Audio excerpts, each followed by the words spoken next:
Okey, ini pecahan algebra bahagi. So bahagi apa kita buat? Pertama sekali macam pecahan. Yang ada bahagi tu kita tukar kepada darab.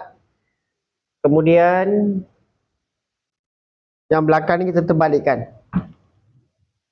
Terbalikkan. Lepas tu kita boleh try untuk tengok. Boleh tak kita mansuhkan? Macam ada, tapi kita kena buat pemfaktoran. Yang ni kita keluarkan CP3. Okey.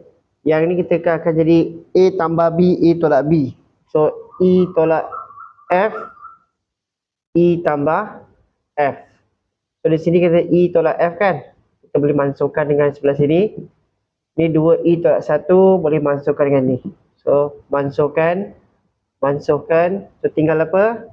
Atas 3, bawah E tambah F. Okay, senang.